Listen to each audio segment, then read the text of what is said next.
So, I would like to welcome all of you on the behalf of Student Branch Chapter IIT Jammu.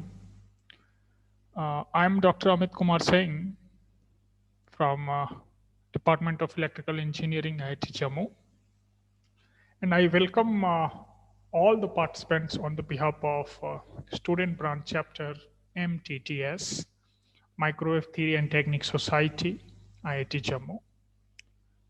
For our first workshop in the series, Designing and Fabrication of Planar Microwave Circuits. In the same series, we will be having about upcoming 10 workshops, which will be having related to many applications of microwaves, such as designing of 5G antennas and massive MIMO antennas, microsatellite antennas, and many further more kind of antennas as well. So now, to inaugurate our workshop series, now I would like to request our IIT Jammu SBC's student branch chapters, MTTS, Chair Professor Kuspanda Saurav, to kindly say a few words about the same. So, Saurav sir.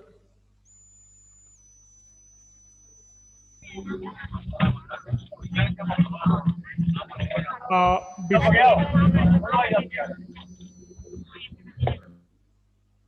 Saurabh sir.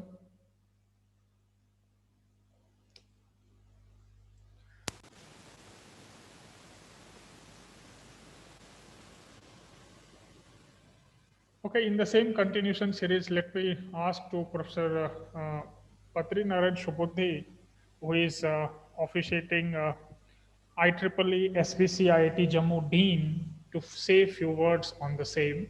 So I would like to invite Professor Patri Narayan Shubodhi. So Patri sir, please.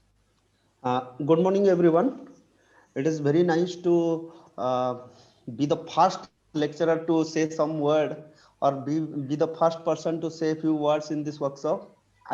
On behalf of IIT Jammu IEEE student branch, welcome you all to this very nice and wonderful session on design and fabrication of planar microwave circuits. So IEEE student branch was established in 2019, and with a very few or very small span of time, we emerged with many series or good talks on different area of electrical engineering. And I, on behalf of IEEE student chapter, welcome you all to this workshop. I hope it will give you many opportunity and many opportunity to learn on this said topic. Thank you all. Okay, so followed by that, now I would like to invite the head IEEE student branch chapter IIT Jammu, and also the head of department electrical engineering IIT Jammu, Dr. Ankit Dubey, to say a few words on the same. So now, Ankit sir, please. Yeah, thank you, sir, for inviting us. So, good morning, everybody, and I would like to just briefly tell you about the IEEE and what exactly we are doing as IEEE student branch at IIT Jammu. So, actually, this IEEE, just for the brief information, I'm just giving that this IEEE actually started in 1963, and there were two societies basically, the American Institute of Electrical Engineer and Institute of Radio Engineers, and they merged together to form a new technical, you can say this organization, which is called IEEE. Okay, so it is Institute of Electrical and Electronics Engineer, and at that time it had 140,000 members, okay, in 1963. And IEEE and its member inspire a global community to innovate for a better tomorrow through its more than 419,000 members right now, over 160 countries, and its highly cited publications, conferences, technology standards, and professional and educational activities. So IEEE is trusted voice for engineers, computing, and technology information around the globe. And just to tell you, the mission of IEEE is to foster technological innovation and excellence for the benefit of humanity. So this is the mission of IEEE at large. And at present, IEEE has more than 419,000 members in more than 160 countries. So you can just think about how big this IEEE society is. So we are fortunate to be a member of this IEEE, and also we are not only gaining knowledge, but we are sharing the knowledge. This is a platform to share the knowledge.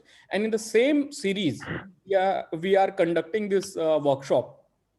So it has more than 124,000 student members, 342 section in 10 geographic regions worldwide.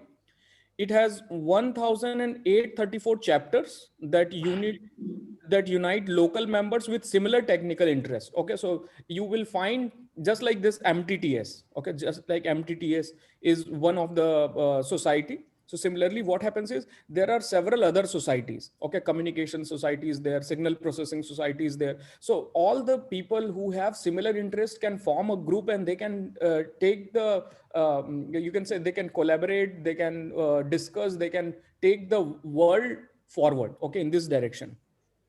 It has 3,422 student branches at colleges and universities in over 100 countries. It has 2,600 student branch chapters of IEEE Technical Society. It has 568 affinity groups. Okay. And IEEE has 39 technical societies and 7 technical councils. More than 5 million documents in IEEE Explore. This is the biggest digital library, you can say, in terms of technical knowledge. Okay, in terms of technical document, IEEE Explore has more than 5 million documents. Okay, just imagine how big this library is, with more than 12 million downloads each month. Okay, so not only it has the library, but there are readers who are reading this documents, and there are 12 million downloads each month. You just imagine how big the group is, and how much is the information is being accessed by the users. And it publishes approximately 200 transactions, journals and magazines. And it also not only it helps in publishing, it also sponsors more than 1,900 conferences in 103 countries. Okay, while pertaining with more than 1,400 non-IEEE entities globally. And it attracts more than 547,000 conferences attendees, publishing more than 1,800 conference proceedings via IEEE Explore. So IEEE Explore is one of the biggest, you can say, resource that you will get if you are a member of IEEE. So membership is not only, so let me come to the IEEE membership. So the membership is not only to help in networking, but also to get you a step closer to research papers. And mind you, you are certainly your best friend. Okay, this will be your best friend once you enter an R&D facility. Okay, so once you are going for the research and development, it will help you definitely to acquire the knowledge, to get the latest results, and the, you can say, it is a reliable. Okay, the reliability of the result. If you'll search something in Google, you will find several document, but nobody can sure that whether this technical document which is there is correct or not. But IEEE has a peer review process. So whatever document is there in IEEE, it is well, you can say it has gone through a critical review process, and then only it appears in the library. So with these words, I would like to thank IEEE, this MTT branch chapter of IIT Jammu to organize this workshop on design and fabrication of planar microwave circuits. So I congratulate the team, and also I request you to pay attention throughout this workshop and grasp as much knowledge as much possible. And also we will continue this similar series of workshop in other chapters as well. Okay, so welcome once again, and it is over to you, Amit sir, again. Thank you. Thank you, Professor Ankit Dubey, for your kind words. Now, from our side, I would like to invite IEEE MTTS Chair Professor, especially IIT Jammu Chair Professor, Kusmanda Saurabh, to say a few words. So now, Saurabh sir, please. Thanks, Amit sir. Dr. Ankit has already mentioned about benefits of IEEE and how big the library of IEEE is there. But uh, now I will concentrate mainly on IEEE SBC of MTTS Society. So basically, this MTTS is Microwave Theory Technique Society. So this like there are a lot of benefits of joining a society member. So we have formed a society of student branch chapter of MTTS, which is mainly a society of student. It's like faculty are only just to show the way. So mainly this is a society of students. So there are a lot of benefits of the student branch chapter. Like there is a lot of benefits regarding funding, regarding support in a conference. So a lot of things are there, and even if you do a like a small gathering, you discuss something. There, this MTTS chapter is going to fund you. But the thing is that the people will think that it is going to cost some dollar to join the society, but that cost is nothing, and and you can get a lot of benefits, and that how much you are paying, you can get more than that. So we have to like the students like wow like students should know the benefits of MTTS. Like MTTS in a there is chapter this branch chapter meeting is also there in foreign conference, Indian conference, and the students who is going to chair this IEEE MTTS student branch, so they can go and attend the meeting. They can share the they can get a means they will get to know about the state of art, what is happening in this MTTS, like whatever research is going in MTTS, whatever recent trends is there going in MTTS. So those things can be easily gained and without paying any money.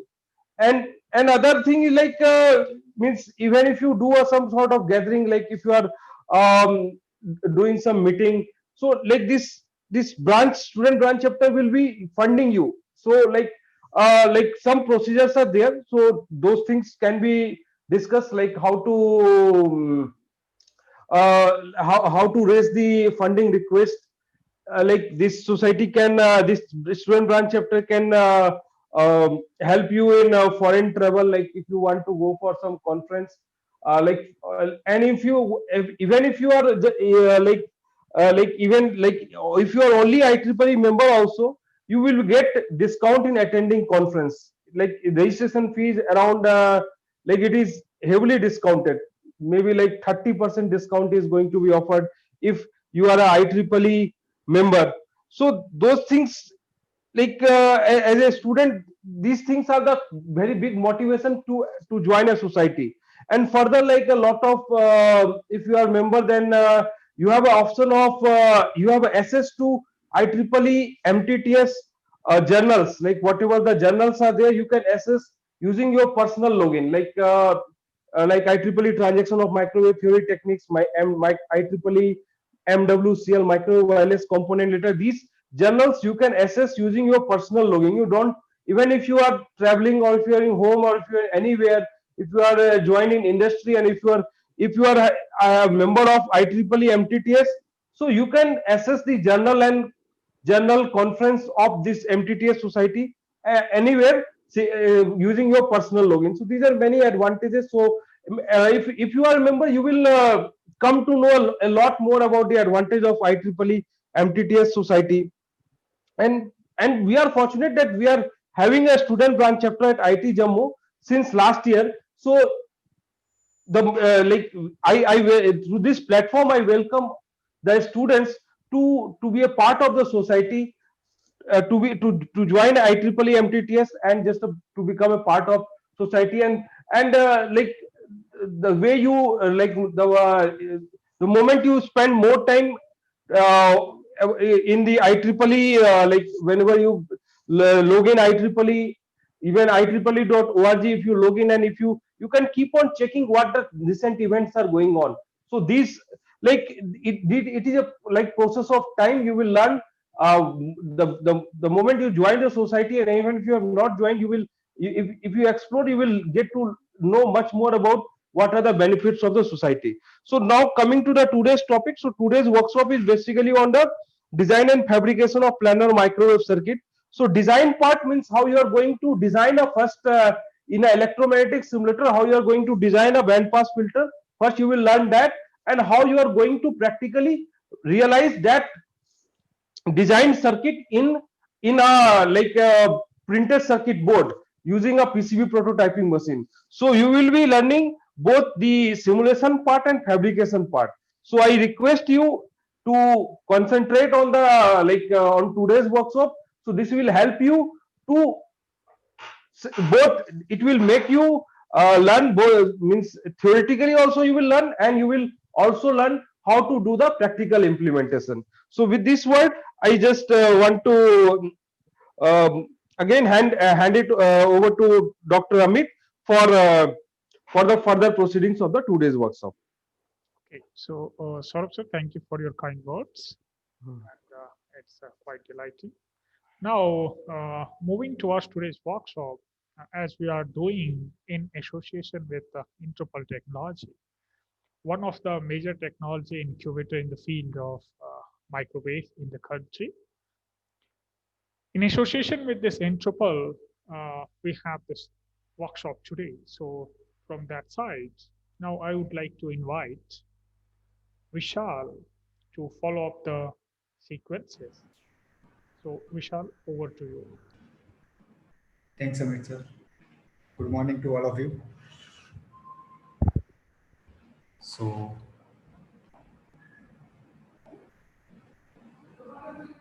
Amit sir, kindly give the access for share my screen. Sure, just So today I will present you introduction of HFSS and how to design bandpass filter. so now you can share, I think. Sure. Just a minute.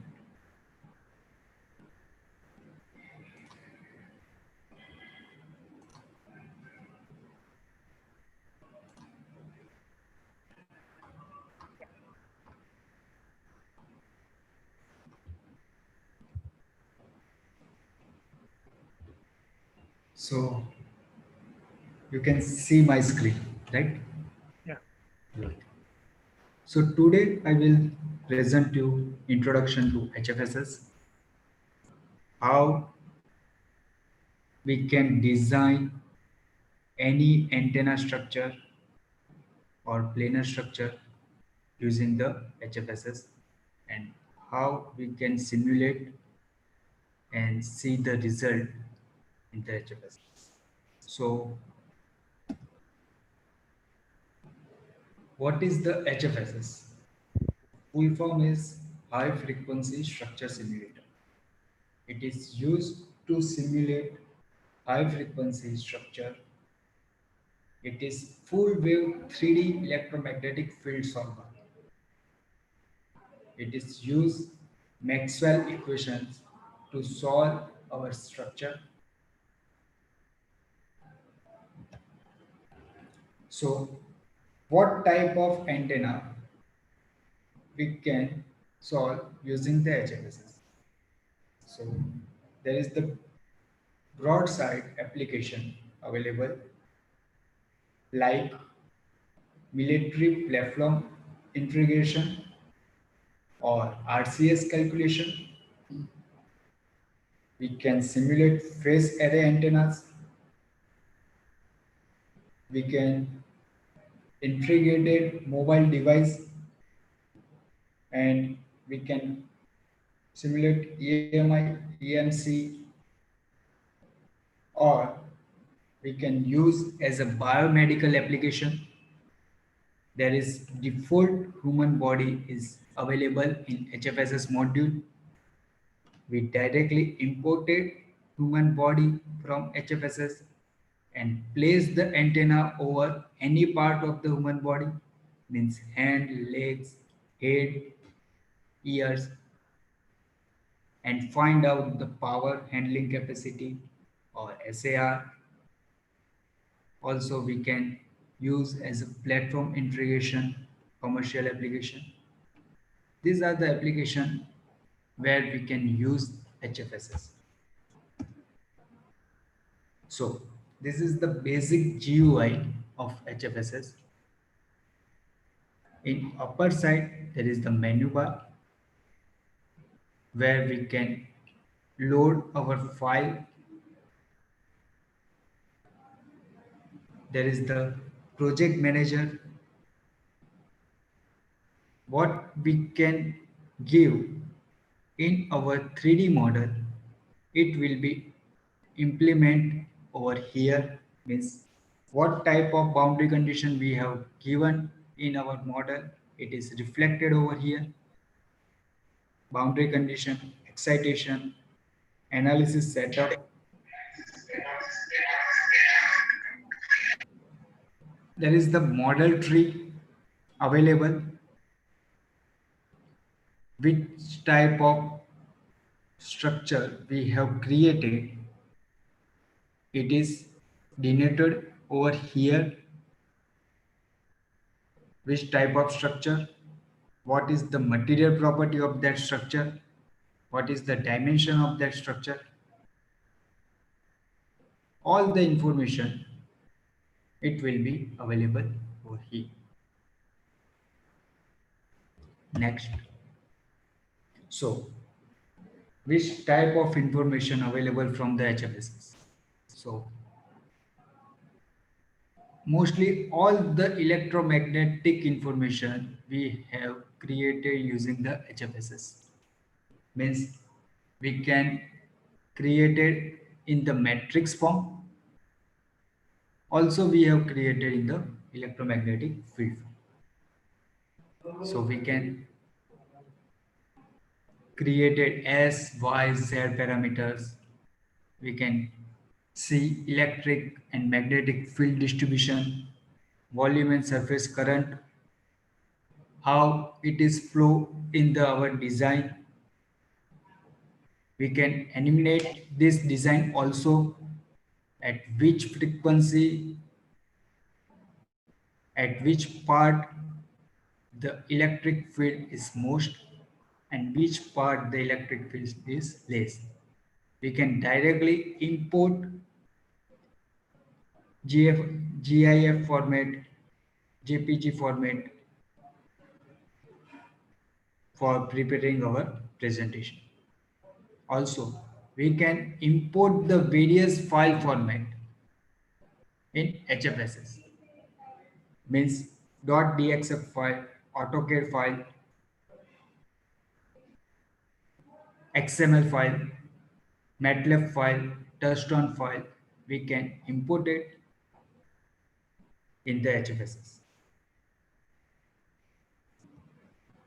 So, depends on the application. There is many solver is available in the HFSS. So depending on the electric size of our structure, we can use solver for the best result.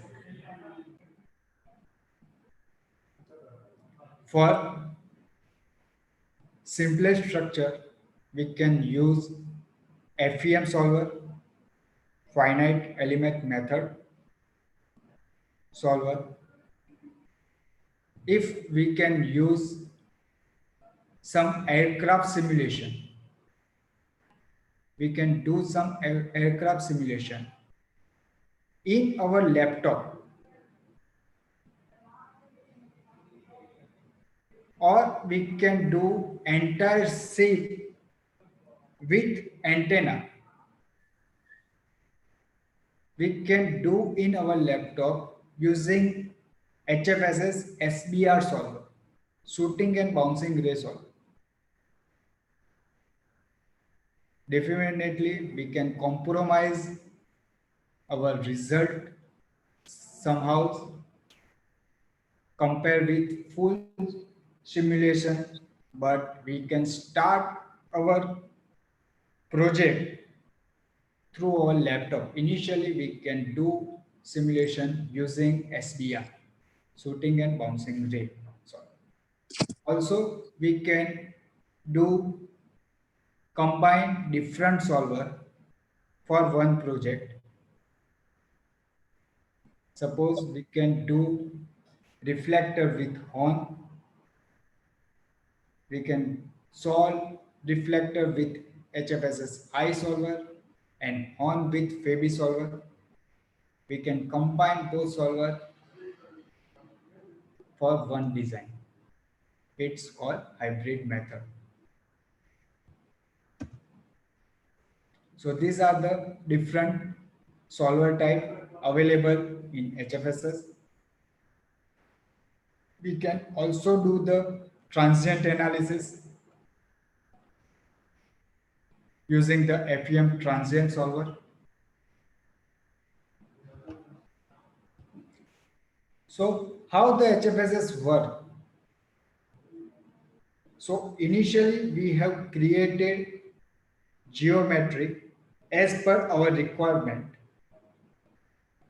After the creation of the geometry, we give solution setup to HFSS. We enter the solution frequency and enter our desired goal. Is continuous mesh our structure and converts this mesh at each adaptive pass to reach our desired goal. If our desired goal is not matched with adaptive pass, is further create the mesh and resimulate this structure again and again. And after it's reached the maximum goal, means desired goal, which we have mentioned in the solution setup, is stop the simulation and go to the frequency sweep. And after the frequency sweep, we can plot our result as parameter. So this is the main advantage, automatic mesh creation.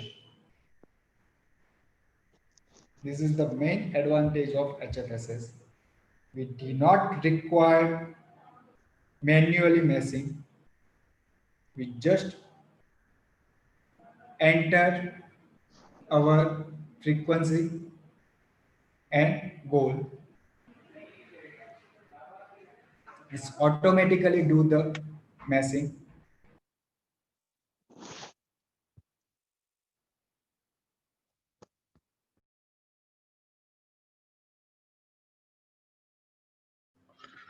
Vishal, looks like you are muted. Can you unmute? Yeah, Now you can hear me? please continue. Okay, thanks. So this is what I say, adaptive meshing. So after each adaptive mesh is create as parameter plot. So when it's reach our desired goal, stop and give the result. Here you can see convergence per versus adaptive pass. This plot I show while I demo the HFSS.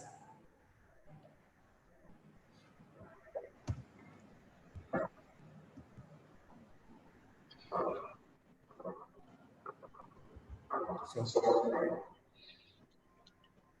this is the one of the most advantage feature in HFSS.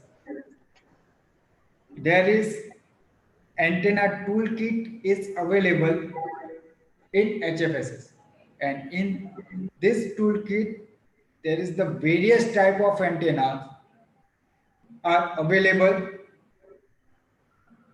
with we can synthesize our design and we can modify design also. How it is possible? So in the HFSS, there is the antenna toolkit is available. Go to the view, ACT extension, launch wizard, and there is HFSS antenna toolkit. Click on it. After clicking the antenna toolkit, this type of antenna is available default in HFSS. There is the patch antenna, Vivaldi antenna, dipole antenna, monopole antenna, horn antenna, different waveguides, helical. The basic antenna are available, so we can start our designing process through using this antenna toolkit. After clicking on antenna, we can synthesize that antenna also. We can enter center frequency, what we have desired, and click on the synthesis option. It's automatically calculate the dimension of our antenna. And after synthesize, just click on finish button. The antenna is automatically imported in the HFSS environment, means HFSS GUI. Just a minute, I open my HFSS. How it is coming here. This is the HFSS GUI. All of you see my screen, right? So this is menu. This is project manager. This is model. We have to create it over here. So while view, go to the ACT extension.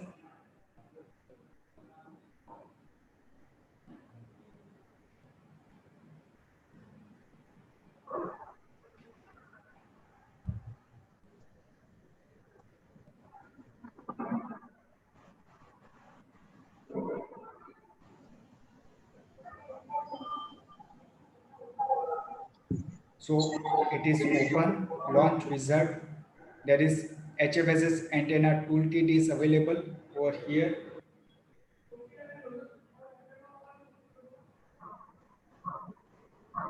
So here you can see lots of antenna is available.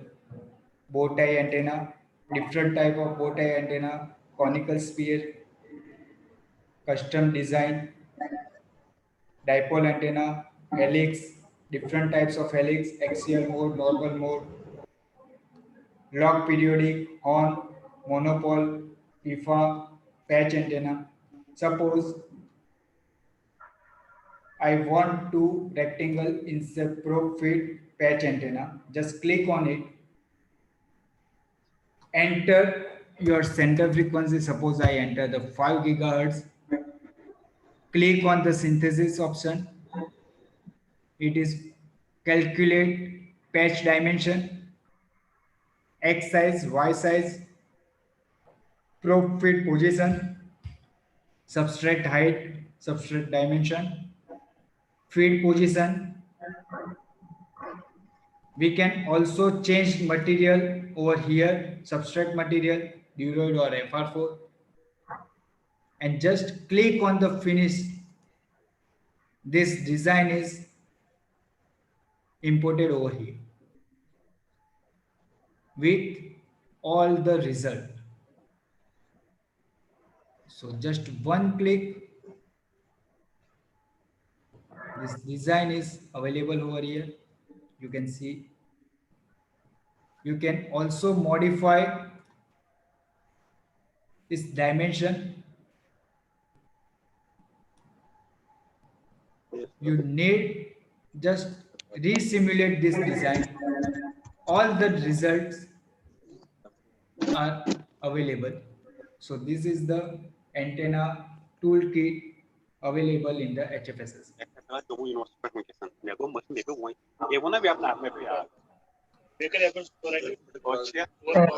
All of you, I request just anyone except Vishal to mute yourself, please.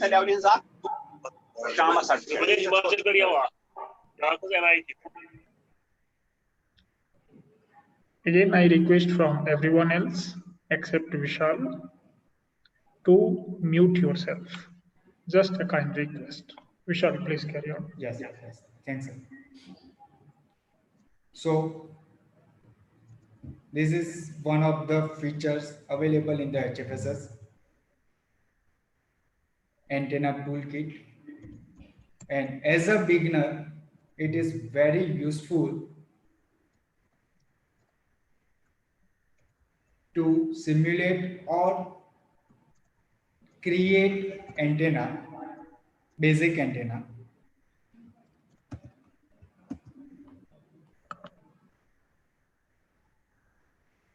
So another feature of HFSS is we can create the 3D component also.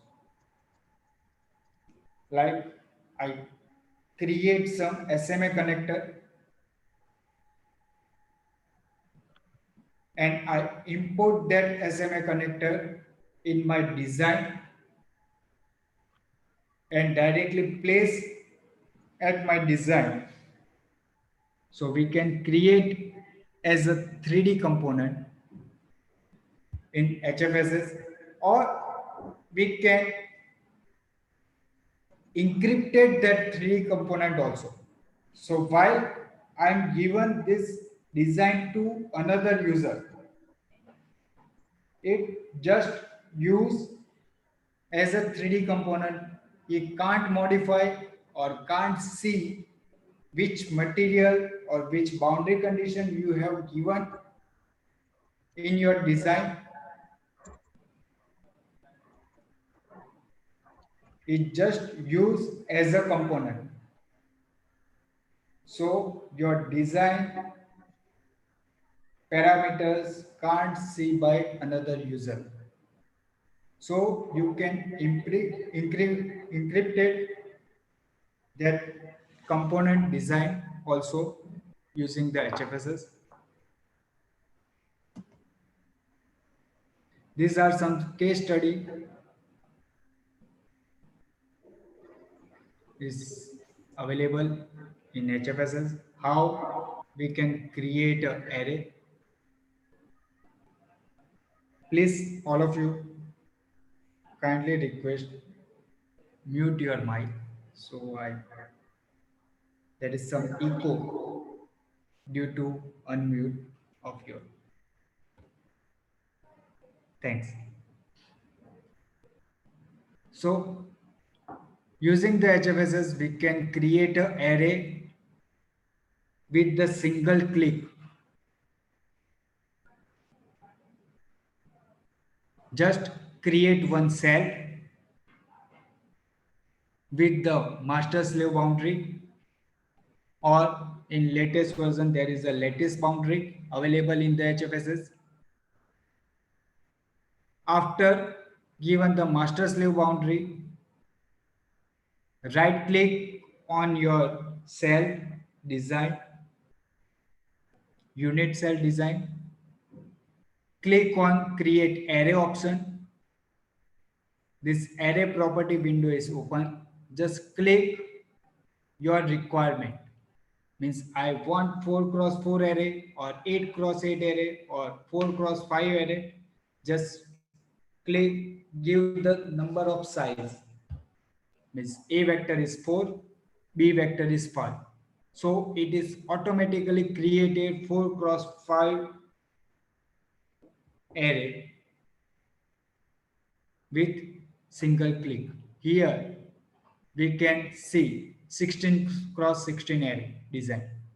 After creating one unit cell, and same cell we can use for create an array it is 16 cross 16.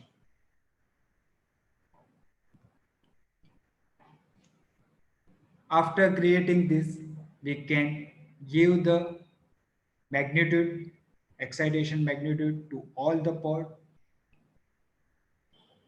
So go to the edit source and give the 1 volt magnitude, or as per your criteria, you can given the magnitude to each cell component.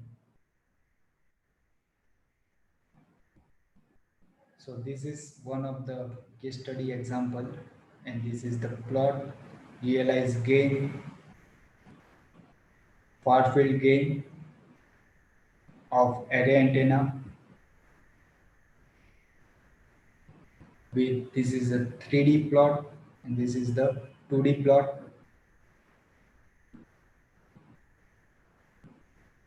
So next is HFSS 3D layout.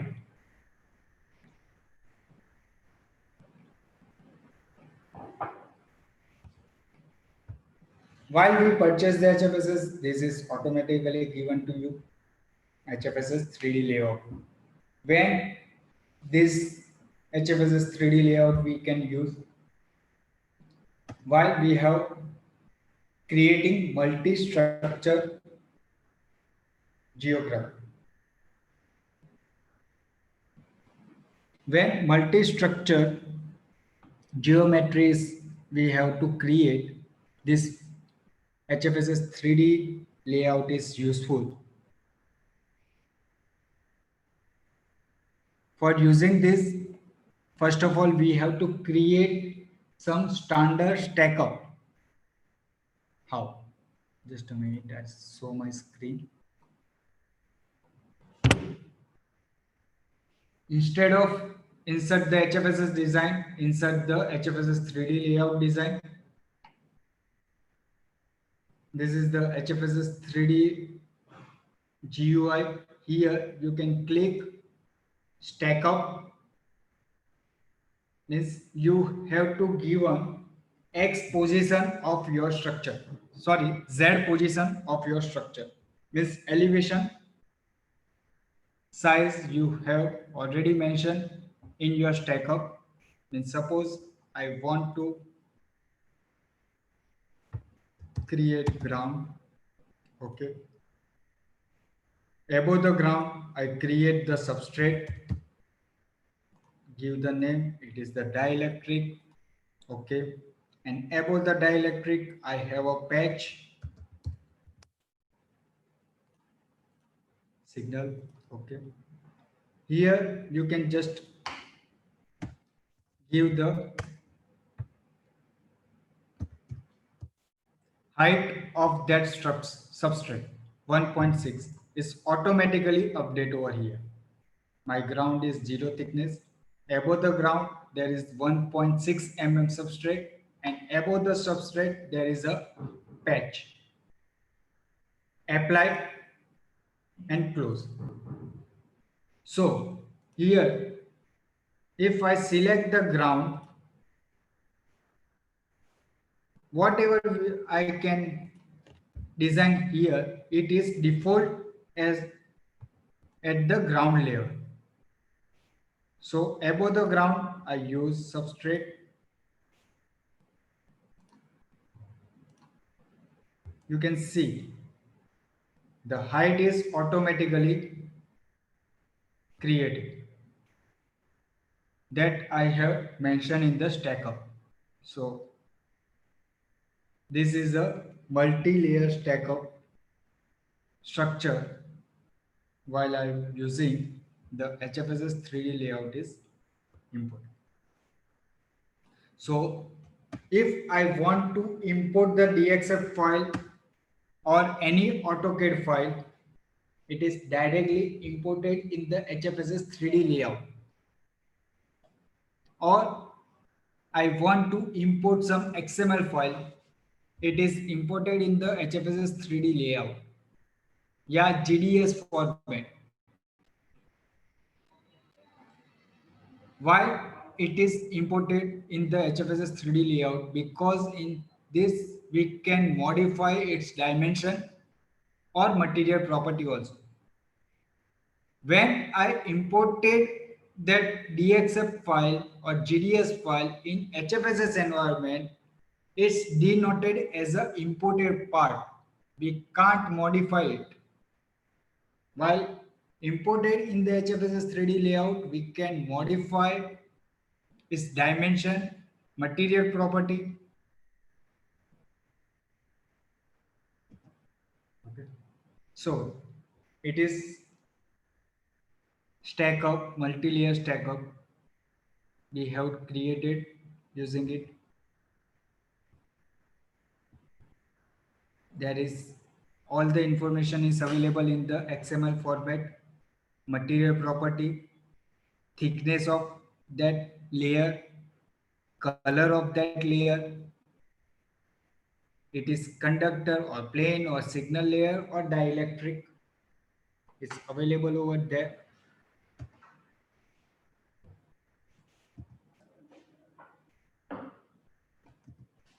So this how we can import or export the DXF file or AutoCAD file or GDS file using the HFSS 3D layout.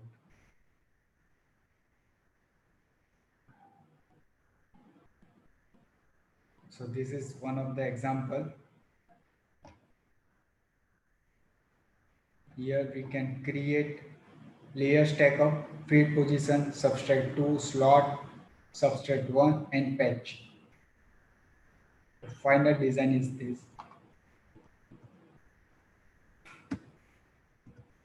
Now I can demo one bandpass filter design using the HFSS.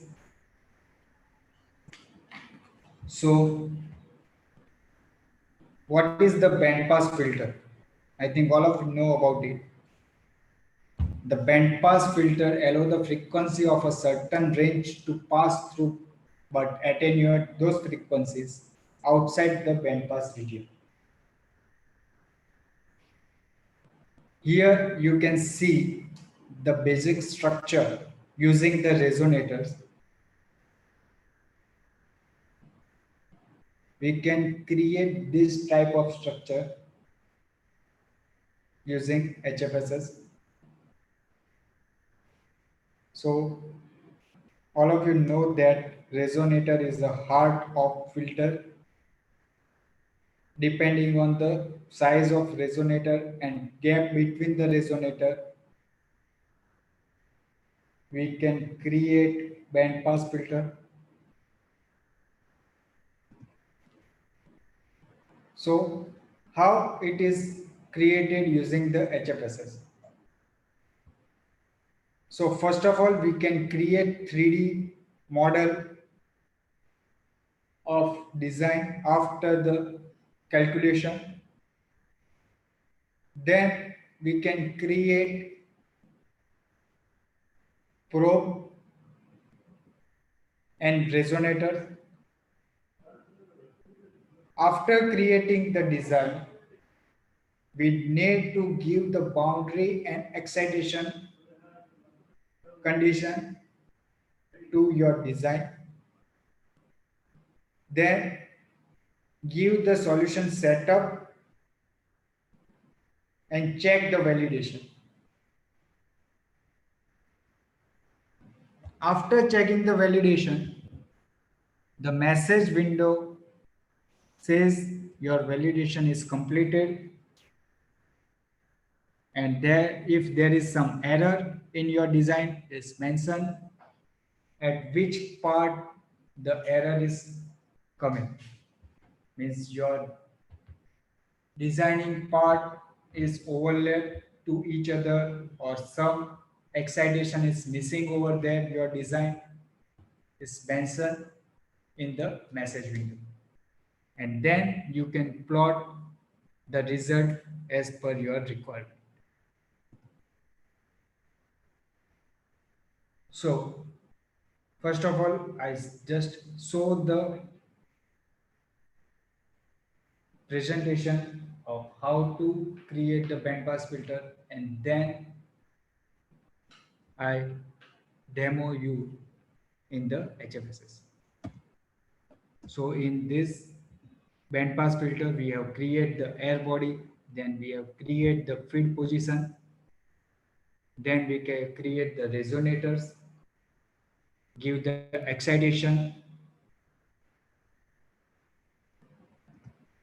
So these are the dimension of your air box: -1, -1.7, minus X size, Y size, Z size. Then create feed 1,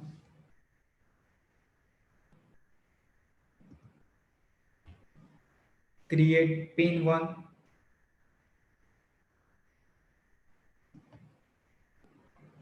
create probe 1, and then create the resonators.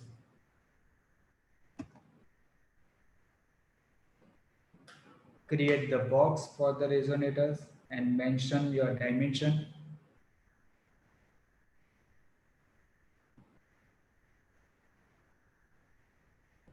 Dimension of different resonators. So it is the symmetrical structure. So we can directly duplicate this 4 resonator in other side with the probe position. So select all these resonators as well as probe positions, coax pin and probe, and duplicate through axis. So I want to duplicate this in Z direction with 180-degree angle. Is automatically duplicate in other side. So we do not need to create another 4 resonator and probe position. So this is the final structure of band pass filter, and then we have give the setup, frequency setup and frequency speed. So now I can create this structure using the HFSS.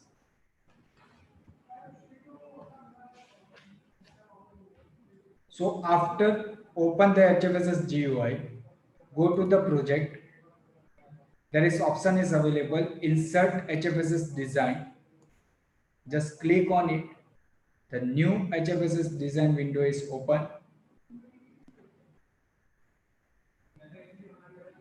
This is the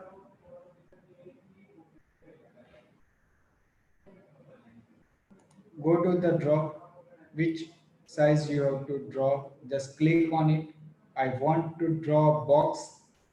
So click on the box. Click on your GUI. It is draw a box. And you can modify your box dimension over here. Double click on create box. You can modify your box dimension. So before modify the box dimension, I need to change the unit of my design. So just click on unit. I want inch for the unit, default unit of your design.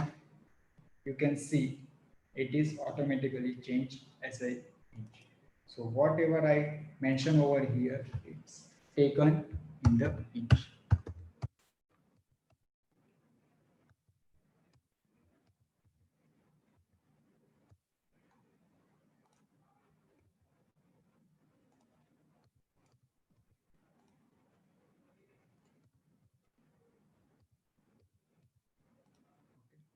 Just click on apply. Okay. And press Ctrl D. So it is fit to screen option. Okay. Then I create the feed position.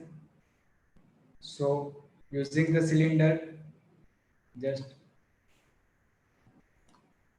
And this cylinder, I want to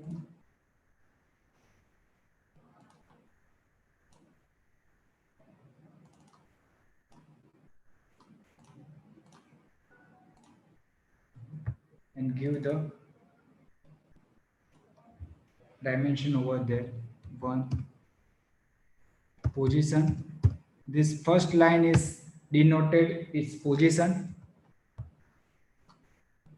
This is the radius. Radius is 0.14 and height is 0.75. Apply. So this is created. In the coax, there is the coax pin. If I want this cylinder, just Control C and Control V, it is automatically duplicate over here. You need to just change the dimension 0.6, radius and height is same as the outer coax, and click OK.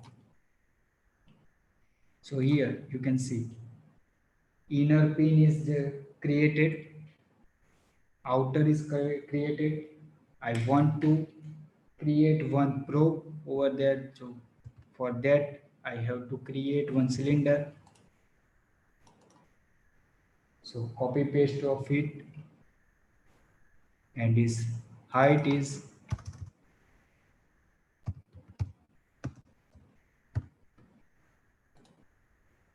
apply. Okay.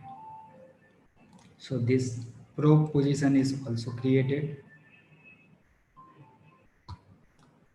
Now I want to change the material property of this probe and inner pin. So double click on cylinder 2. Here you can change the name feed pin. Suppose I give the name as a feed pin. I want to give a material, edit. There is the material library available in the HFSS. You can directly select whatever material you need in your design. If there is your material is not available in this, you can add material also. So go to the add material. Here you can mention your material properties, give your material name and click OK. It is created and you can define your material. You can, all the property you can define your material property, electromagnetic, if there is the structure property over there, or thermal property you have mentioned. You can also give thermal conductivity, mass density, specific heat, all type of material property you can define for your material. So here I want to PC, perfect conductor, click OK and apply and OK. So here you can see before cylinder 2 is in the vacuum material property window, but after I change this property with new material, the new material is defined PEC. And what is the PEC material? Feed pin is a PEC material. Now probe is PEC, so I just right click, OK, apply. So now probe is also shifted from vacuum to PEC material. So this way we can design. Now I want to design resonators. So create box for the resonator. Click anywhere in your design. and change the dimension.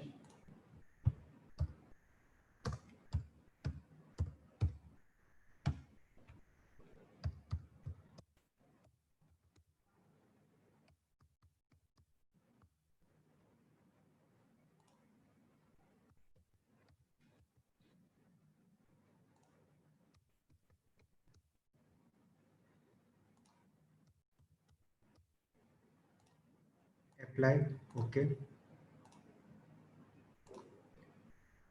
So you can see, and change the name as a L1, and it is the PEC material. Apply, okay. Control C, Control V. I need 4 resonators. So L1, L2, L3, L4, and just change the dimension of each.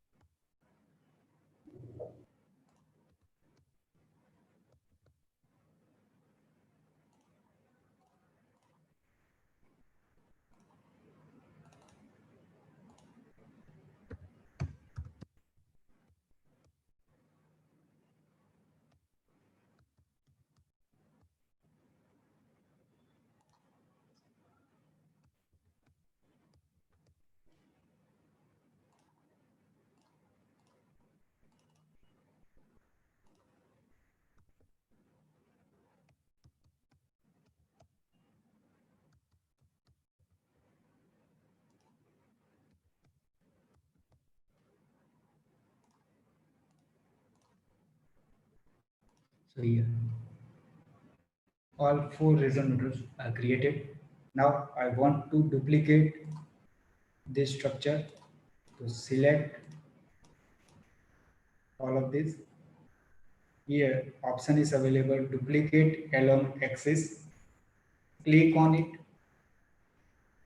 At the Z axis, I want 180, total number 2, and just click on OK. It is created. So this structure, this 4 resonator automatically created at the different end at 180 to the Z axis. Now I want to define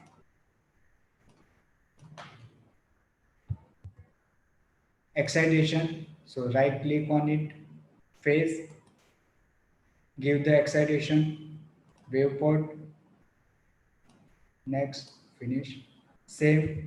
I want to define at other side. Right click on it, give the excitation, waveport, next, finish. Here you can see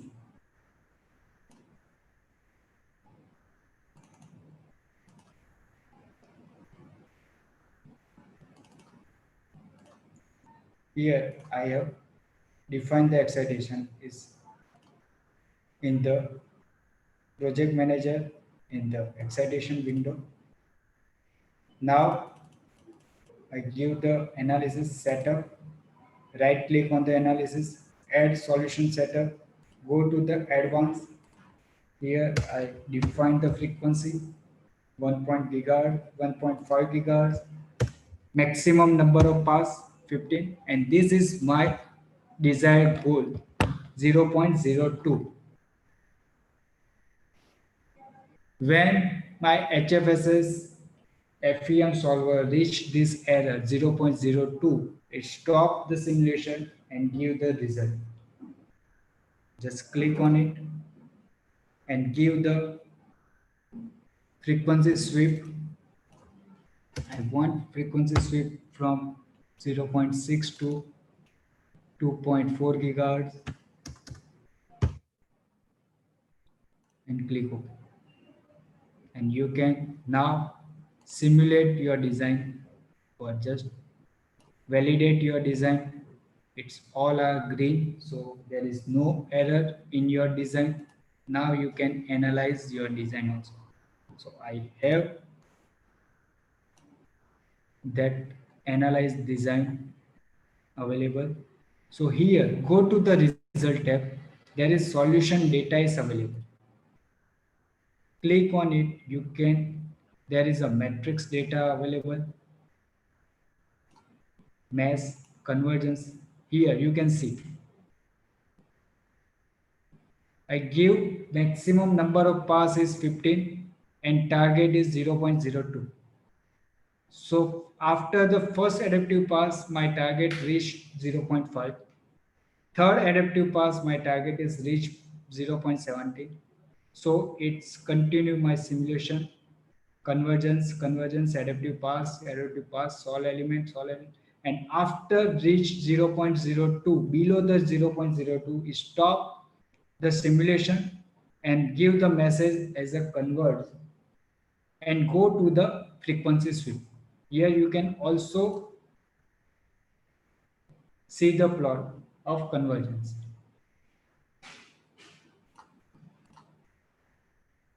Here you can directly export your matrix data. So go to the matrix data. There is option is available, export. Click on export. Your SNP file is generated and you can save your SNP file and import this SNP file, import in another tool also. Or you can export equivalent circuit format also. Directly you can export the equivalent circuit and you can see, open this file in the PSpice or ORCID. So after the analyze, you can plot result. Here you can see my S11, this particular band is, this frequency is passed through the band and this frequency is attenuated. S12.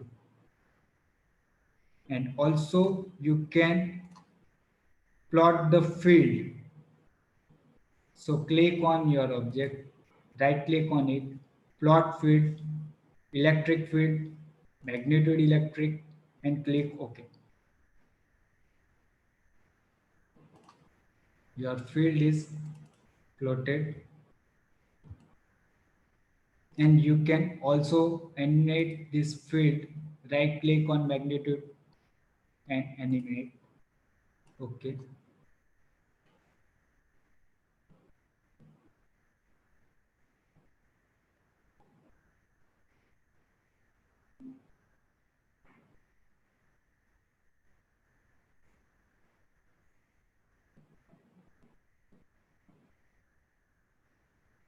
You can see at the different phase your electric field.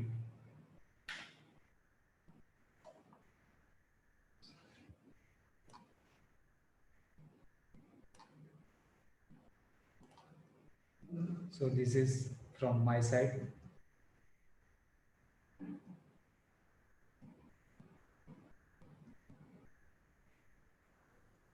So I hand over this session to Amit sir. Thanks all of you. Vishal. So in this session, we are supposed to go for the hardware fabrication as well. So Yes. what is the next stage in the same one? I think Amit or Kamlesh. Kamlesh, are you there? Yes, sir, I'm there, sir. Yes, yes. Okay. So now next session is handled by the Kamlesh. Okay. So all dear participants, as of now, what you have seen is that on XFSS, how we can design the microwave circuit. As of now, we were going through the bandpass filter. Similarly, we have topology and analysis for many other types of circuits. As of now, you may not be getting a real feel of the hands-on, but we will ensure you in future that we will try to provide more efficient feel, that is to call participants in the campus for hands-on as well, for fabrication and measurement also. So now in the same sequence, I request from all the participants that in your text box, chat box, I have dropped a message for all of you just to enter your email ID for attendance. So please kindly take care of that as well. Now, in the next session, coming session, what we are going to do is we are going to see that how we can fabricate these circuits like band pass filter, whatever we have designed, how we can fabricate. So for that, now I am going to hand over the session to Kamlesh, who will show us that how we can fabricate the design band pass filter in HFSS or in any others. So over to you, Kamlesh. Thank you. Okay, thank you, sir. So can you make me the presenter, sir? Yeah, sure. Now it's shared to you. So my screen is visible? Yes, sir. Yes, sir. Okay, thank you. So good morning, everyone. I'm Kamlesh Kumar and working as a senior application engineer at Intupal Technologies, Bangalore. So as Bisal was discussing regarding the designing, so now I'll be talking about the fabrication of the same, let us say, whatever you have designed in the HFSS.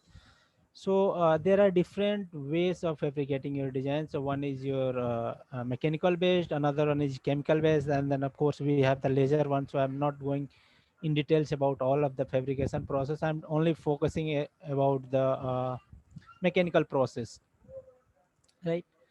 So we have a machine from MITS Electronics Japan and mechanical based PCB and antenna prototyping machines from the MITS Electronics, and they are the Japanese manufacturer of PCB prototyping machine, and it's very reliable, very accurate, and very versatile.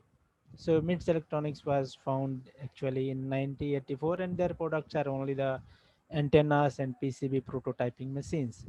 So there are different varieties of the machines as per your design requirements. Like let us say sometime you'll work on the different substrates like FR4, Rogers, Teflon, diclad, so and as well, aluminum as well. So depends upon the machines, and depends upon the substrate we choose the machine, which one is the suitable for that particular substrate, right? So there, as I mentioned, so there are different types of machine we have been installing in India. So actually we sell this machine in the corporate sectors and defense as well as the academic also. Right. So what are the advantages? So let us say once we have our design. So Vishal was talking. So once we design, make ready your design, then we need to fabricate it in order to make the hardware board make your product or make your design into the real world. Of course you have to fabricate it. So how to fabricate it? So that is another challenge once we are in the campuses. So normally there are what we do is we send it to the outside manufacturer. So there are manufacturers who fabricates your design and send back to you. So we know, right? So in the first attempt our design never succeeds, so there will be always some fine tuning required. So there will be time loss. So what happens? So let us say you are designing and you are sending to the fabricator, and they will take their own time for the fabrication. So let us say if you are sending your design today and you are asking them to send it tomorrow, it's never possible. They will not do it, right? So there is a time loss. And again I am repeating, so once you make your design, the first attempt we never succeed, so there will be always fine tuning. So there will be a lot of time consuming here. But what happens once you have equipment at your campuses? What is the advantage? So straight away you can design and straight away you can go fabricate your design. So there will be no third party vendors required for your fabrication, right? So there we can save a lot of time and design confidentiality. And these are the certain advantages again I'm including here, so that you can straight away after design you can directly go for the fabrication. We are not dependent on any third party vendors. And again regarding the security, so since you are the designer, instrument is there in your campus, you are only the fabricator, so there will be no chance of getting leak your design. So that is again your security. Here we have the very good security purpose also, right? And then again it's eco-friendly, so we are not using any kind of chemical while fabricating these boards or whatever, fabricating your antenna or maybe PCB circuits. So whatever process we are doing with the mechanical tools. So there is no chemical involved in any process. And cost wise, it is not too high. It's moderate cost, depends upon the application, depends on the material, as I mentioned, depends upon the substrate, depends upon the working area. So all things matters in,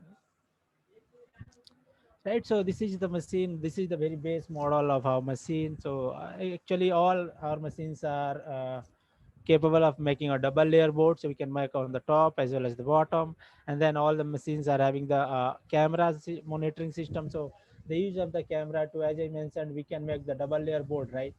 So once you complete on the top side, how do you align at the bottom? So there are camera installed in the machine. So once you start sort any design, we make two reference point from the top side. And once we go to the back side, we use that reference point to align the board. So it's quite easy to align the board once we are working on the double layer board, right? So apart from that, let us say if you want to go for the multi-layer board, that option is there as well. So you need to upgrade your system. We need some additional setup apart from these machines. So I'm not going to talk about that. And then of course we have different kinds of machine, like, so there are different process. So like once you see your designs, sometimes there will be some drills, there will be some area you need to remove the copper, unwanted copper, and then of course we have to cut the boards, right? So there are three different kinds of process. So one is called drilling, one is called milling, and another is called routing. So drilling means, you know, making holes, then milling means removing the unwanted copper, and then finally we are going to cut our board. So that is called your cutting, routing. So drilling, milling, and routing. And all the process we are doing the separate tools. So for all the process, we required separate tools. So like for drilling, I'll be using the drill tool. For milling, I'm going to use the milling tool. And for routing, I'm going to use the router tool. So this machine is the basic one. So it's a manual step, single step tool change. So as I mentioned, so for each process we have separate tool. So in this machine we have to change the tool by your hand. So it's a single step tool change. So let us say if you are doing the drilling, so after drilling you have to change the tool. Let us say my next process is milling, I want to do the milling, then of course I have to change the tool. So manually I have to change the tool, so from drilling to milling, and of course from milling to routing. So these are the process involved in order to fabricate your design. And all our machines are having capability of make a line and a space of a 4 mil. So that is your 0.1 mm. So we can make a line and gap between the lines 0.1 mm. We can do it, right? So these are the features available in all the machines. And now talking about the working area, so we have 229 mm into 320 mm. This is the working area of this particular module. So as I mentioned, like we have different kinds of machine, different types of machine, where we have the working area like wide working area, medium working area, and large working area. So depends upon the application, we can choose any kind of machines, right? So I'll just show you the working video of this machine. So I'll just run the video.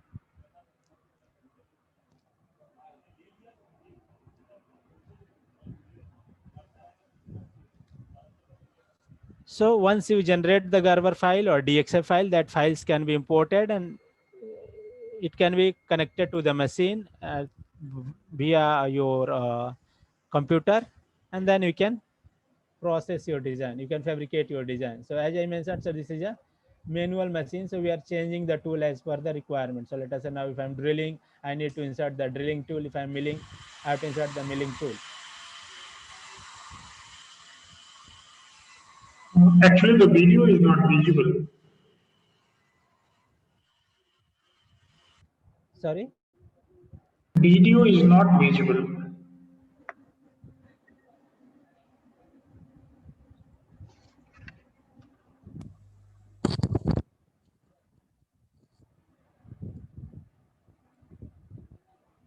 How about now? Is it visible now? Yeah, it's fine. Is it visible now, sir? It's fine. It's Yes, good. sir. Yeah, thank you. So you can see once you generate the DXF or Gerber file, you can bring it to the machine and you can connect it. So as I mentioned, so this is a manual machine. So we are changing the tool as per the design requirements. So like drilling, milling, and routing. So this is a manual tool changing machine.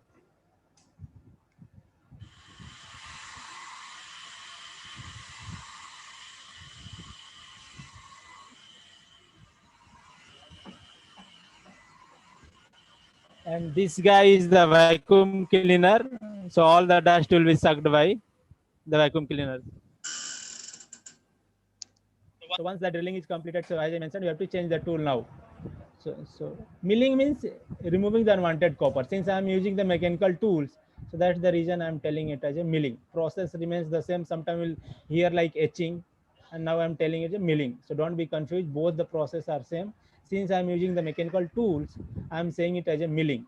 Once you use the chemical to remove the unwanted copper, I'll be saying it as a etching. So I'm telling it as a milling. Process remains the same. We are removing the unwanted copper.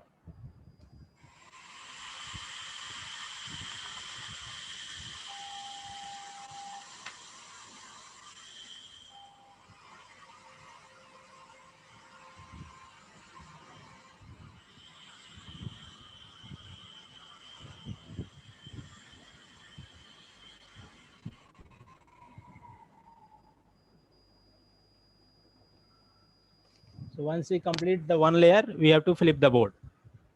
So as I mentioned, so we can flip the board now, and with the help of camera, we can align it, and then we can work on the bottom. So for double layer board, we don't need any additional setup.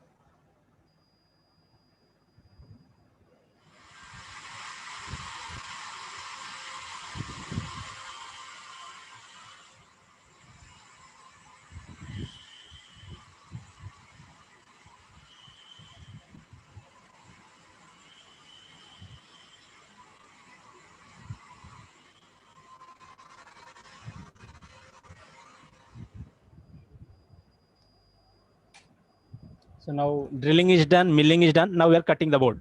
So all the process this machine can do. You just need to change the tools.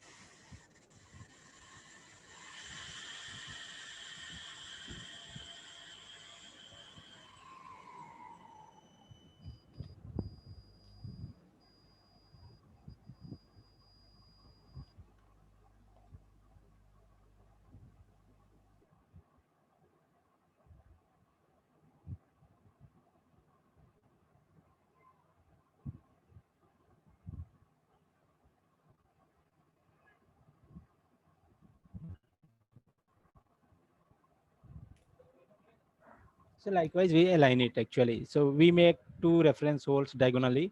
And once we go to the back side, we show those two equations. So machine understand how much alignment we have done while flipping the board. So like that, we can align top and bottom. So this is the working of the base model. And we can also superimpose like our fabricated design over the designed, and we can see how accurate we have made our design. So we can superimpose. See now. So from the camera to the your design file.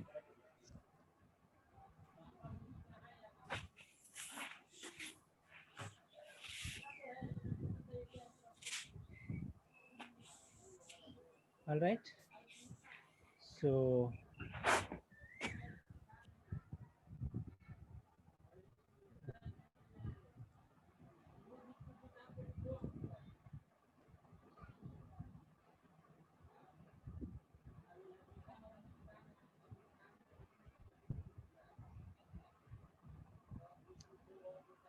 okay, so now we have the next machine called, initially it was the 11 lab. So now this is the auto lab. So auto means automatic. So all the process, whatever process we are doing in the previous machine, you saw we are changing the tool. Like for the drilling, I was inserting the drilling tool. For milling, I was inserting the milling tool, and for routing, I was inserting the routing tool, right? So but this machine, all the things will be happen automatically. So all the tool chains will happen automatically. So you can see there are the tool posts. So as per design requirements, you can keep the tool, and machine comes, pick the tools for the process, and do the process, right? So again, the working area of almost remains the same. Equipments look like the same. There is hardly very few difference here. Initially, it was in the 11 lab model, it was 41,000 RPM, and now it is 62,000 RPM. So basically, this RPM, when we talk about once you are going to the make drills very thinner one, like 0.1 mm, 0.2 mm. So in that case, you should have the highest speed to get the accuracy of the your drill files or drill holes, right? And again, it is also having the line and a space of 4 mil. So I'll just show the videos how it changed the tool as per the design requirements.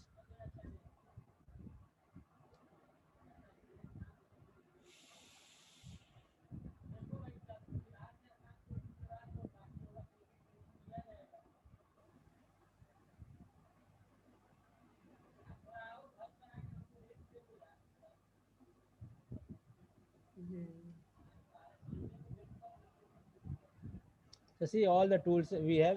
Before sorting the job, you have to put all the tools as per your requirement. Machine will tell you which tool where you have to keep it, and then while the process, there will be no manual interruption required. It will do the complete process like your drilling, milling, and routing.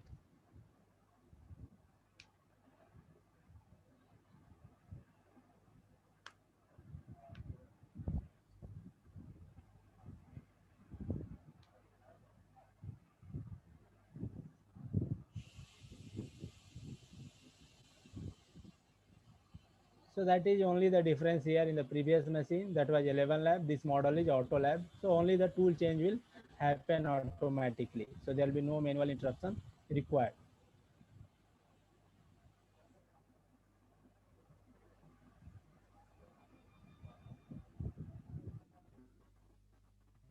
Right? So we'll go back to the presentation. And then in the same machine, we have a speed of 1 lakh sorry, there's a mistake. It should be 1 lakh RPM, and working area remains the same. And then of course we have the wider working, and here we have initially in Autolab it was 10 tool post, and here we have 20 tool post. And in this model we have 100 as well as 62,000 and 1 lakh RPM, both are there. And this is the wide area machine. So you can see here the working area is 400 cross 365 mm. Yes, you're still on video, not on your presentation.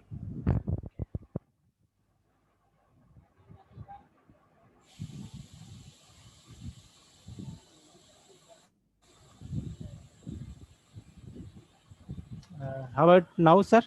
Yeah. Yeah. So this is the wide area, same machine. It's a working area is a bit wider. And then here tool posts are like your 20 tool post. Initially it was 10. Now it is having 20 tool post. And here again, of course, we have the speed of 62 as well as the 1 lakh RPM. And the third model is FE21T. So that is basically designed to work on the hard substrate. So let us say sometime if you want to work on the aluminum and you want to, let us say, engrave the aluminum, in that case you should have this kind of the machine which can work the normal substrate as well as the hard substrate also. So these are the varieties of machines which MITS Electronics provide, and we from Intupal we sell this machine in India and support for that. So I'm not going to run this video again. Process remains the same, working remains the same. Only difference is the it can work on the hard substrate too. And here you can see in the same model we have FP21T HP. So it does a non-contact milling. What does actually it mean is non-contact milling. So just go back, go to next slide. You can see here. Now initially these are the pressure foot normally we say. So your pressure foot touches the surface of the copper. So let us say if you are placing a bare board on the working area, the pressure foot touches the surface, and then your tools removes the copper or does the drilling, whatever it is. Once it moves, it leaves some trace there. So normally you can see it makes impression. So the moment you see, if you move your PCB machine, it will make impression. So here you can see the non-contact milling machines. So that will touch the pressure foot will touch the surface. So it will leave some impression on your copper board. But once you go for the non-contact milling, the pressure foot will not touch the surface of your copper board. So normally, actually, what happens once you work on the soft substrate like Rogers or diclate, so it removes the surface also. So your surface uh, become uneven normally when the pressure foot touches on the surface and it moves. So to avoid that, we normally use, especially this we are using in RF designs. The normal PCB, it doesn't make any sense, but once you go for the high frequency, of course your substrates also plays a major role, right? So these are the different types of the machine which we have. And talking about the tools also, so we can see once you work for the RF design, so you should straight away you can go for the RF milling tool. So there are different tools available. Normal tools we use it for the copper board or maybe for the PCB circuits, but once of course you go for the RF design, you have to use the RF milling tools here. So you can see the difference, but what is the difference? So normally your normal tools will be angled one, but RF tools will be flat one, right?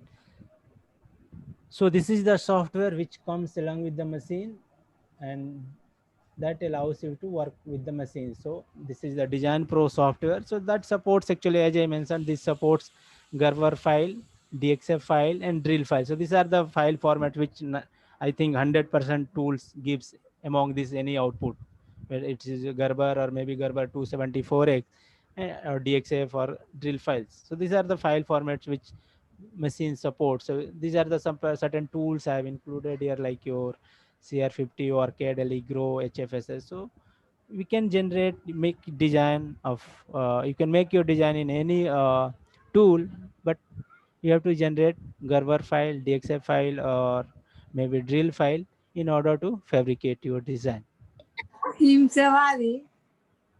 Okay.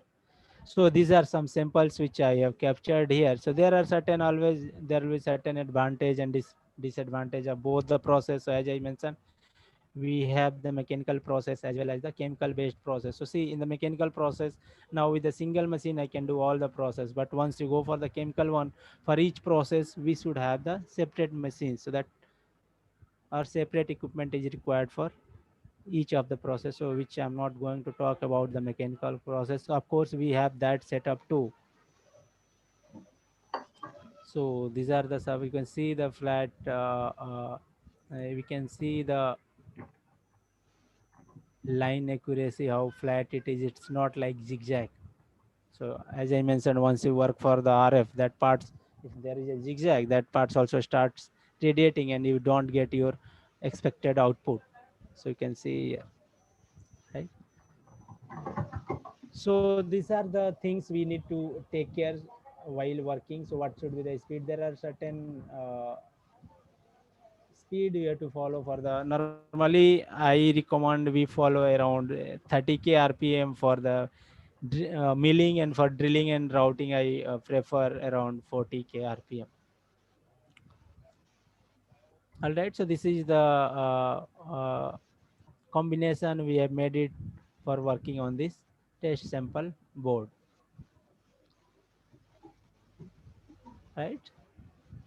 So this is all from my side, participants. So thank you everyone. So if you have any questions, you can unmute yourself, or you can also write in the chat box so I can answer to your questions now. So thank you everyone. So now we are open for the QA session. So Amit sir, is it okay? Yeah. So Kamlesh, thank you for your presentation towards the fabrication techniques related to mechanical machines. Out of the SON one, there are few which are available with our lab also. So now I am opening the session for participants. If anyone have any question or any comment to discuss, you can unmute yourself and you can ask the same.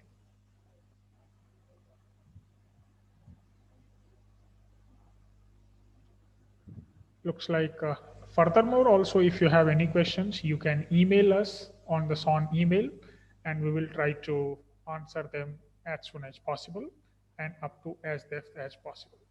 So now from organizing committee side, IEEE Student Branch Chapter, MTTS Society, IIT Jammu, I would like to thank all the participants and especially the organizing team to organize this wonderful event and a successful event.